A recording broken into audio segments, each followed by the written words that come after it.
Saudara, eksekusi lahan dan bangunan salah satu penyalur kendaraan roda 4 di Makassar berlangsung ricuh. Polisi sempat menembakkan water cannon untuk membubarkan massa.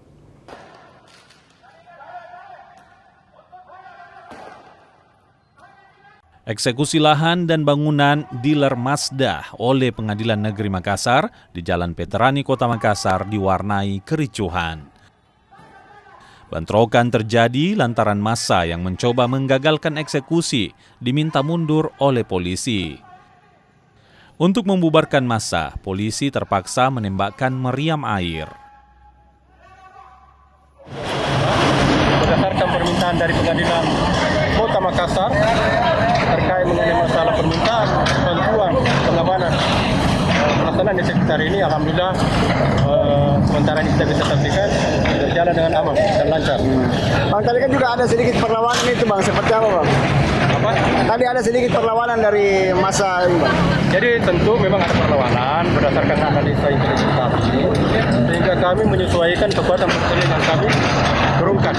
Jadi terkait mengenai masalah pelaksanaan hari ini yang memang sudah lama mau dilakukan eksekusi, alhamdulillah hari ini berjalan. Tentu dalam hal ini memang ada perlawanan.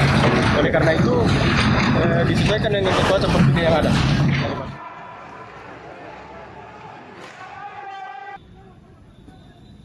Eksekusi lahan kembali dilanjutkan dengan menggunakan alat berat setelah kondisi mulai terkendali.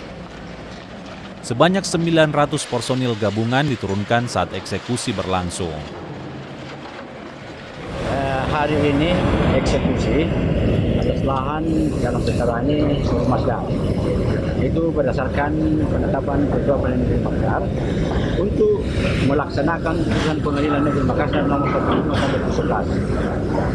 Dalam perkara ini, ya, perkara 175 itu sejak tahun 2011, ya, dan baru putusan ini dari tahun 2014 baru bisa dieksekusi pada hari ini.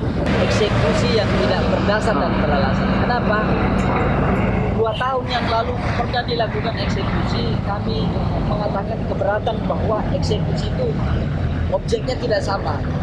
Putusan kemenangan beliau itu 175, dia beli berdasarkan Kecamatan Tamalate, sedangkan objek sengketa ini berada di Kecamatan Rapanci. Itu yang paling prinsip. Artinya, apapun eksekusi dilakukan harus ditunda. Karena kenapa?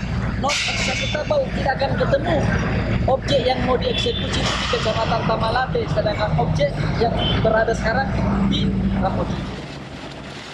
Berdasarkan surat dari Ketua Pengadilan Negeri Makassar tentang pengosongan tanah dan bangunan, perkara melibatkan tergugat Riki Tandiawan dan penggugat Edi Aliman. Luas lahan yang dieksekusi mencapai 4.000 meter persegi.